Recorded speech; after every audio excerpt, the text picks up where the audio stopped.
नमस्कार शेतकरी बंधूंनो, मी प्रवीण पवार, सुखकर्ता कृषी विकास केंद्र कोळगाव, तालुका हदगाव, जिल्हा नांदेड। माझा मोबाईल नंबर 9922142475। आज दिनांक 15 जून 2026।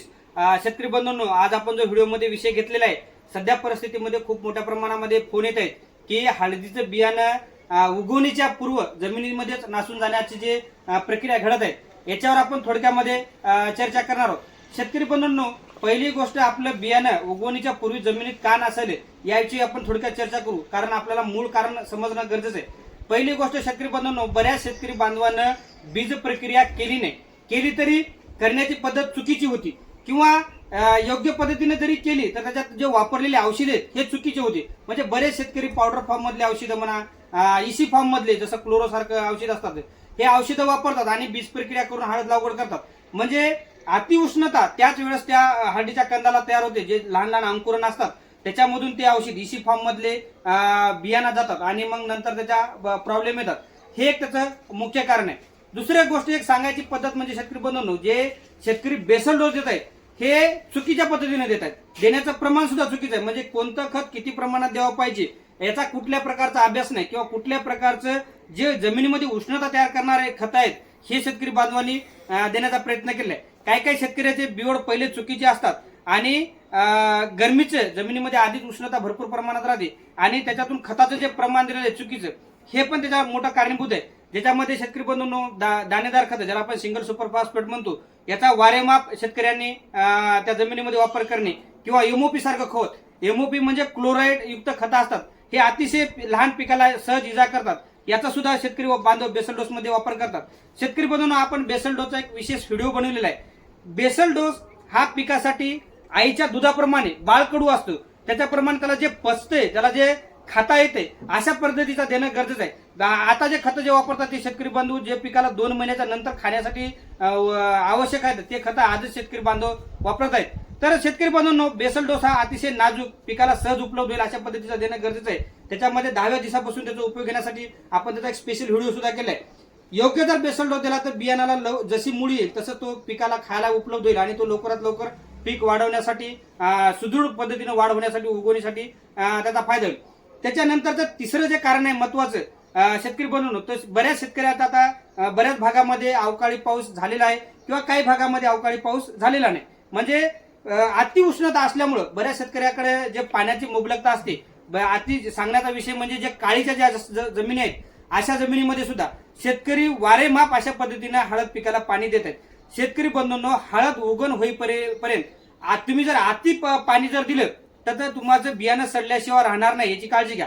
हळद पिकाला पाणी अतिशय खूप कमी लागत असते, रासायनिक खताचा वापर कमी आणि पाण्याचा वापर कमी, हे जर सूत्र तुम्ही जर शेवटपर्यंत जर टिकून ठेवलं तरच तुमचं हळदीमध्ये तुम्ही भरघोस असं कमी खर्चामध्ये उत्पादन घेण्यामध्ये सक्षम राहाल।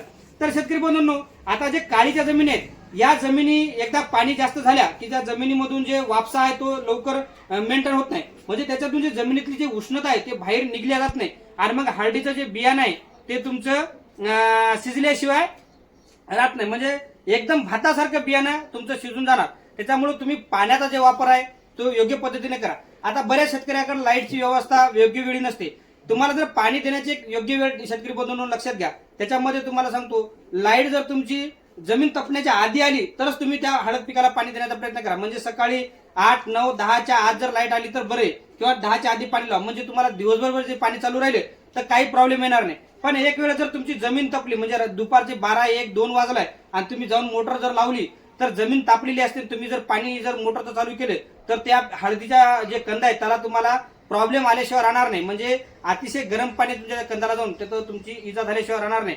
त्यामुळं एक लक्षात घ्या शेतकरी बंधूंनो, तुम्ही हळद लागवडीमध्ये जे मी महत्वाचे जे मुद्दे सांगितले ते तुम्ही लक्षात घेऊनच तुम्ही योग्य पद्धतीने योग्य बीज प्रक्रिया करणं गरजेचं आहे।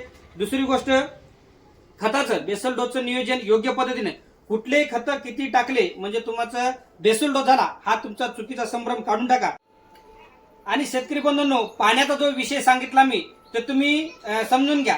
एक वेळेस तुमचा बेडचा बोध चांगला व्यवस्थित भिजल्याच्या नंतर हळदीच्या कंदाला ओलावा राहील एवढंच तुम्ही पाणी द्या, उन्हाच्या वेळेला तुम्ही पाणी देऊ नका, याची काळजी घ्या।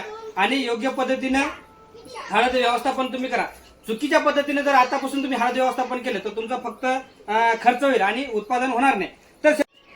तर शेतकरी बंधूंनो, ज्या शेतकरी बांधवाला हळदीचं बियाणं जे जमीन नासाचा प्रॉब्लेम झालाय त्याच्यासाठी उपाययोजना आपण थोडक्यामध्ये सांगणार आहोत. तर हे कोरम कंपनीचं प्रोटॉन नावाचं औषध आहे. शेतकरी बंधूंनो, याचं प्रमाण जे आहे ते एकरी 400 ml 100 लिटर पाण्यामध्ये तुम्ही ड्रिपनं द्या आणि हे औषध दिल्याच्या नंतर मिनिमम 2 दिवस तरी तुम्ही ड्रिपनं पाणी देऊ नका. तुमच्या जमिनीतला पहिले तुम्ही वापसा मेंटेन करा. अति पाणी दिल्याच्या नंतरच हळद लवकर उगवते हा तुम्ही संभ्रम दूर करा. जोपर्यंत तुम्ही पाण्याचं आणि खताचं योग्य व्यवस्थापन तुम्ही करणार ना तोपर्यंत तुमचा हळदीतून योग्य उत्पादन होणार नाही. खर्च करूनच उत्पादन होते हा संभ्रम दूर करा आणि योग्य पद्धतीने हळदीचं नियोजन करण्याचा प्रयत्न करा. धन्यवाद.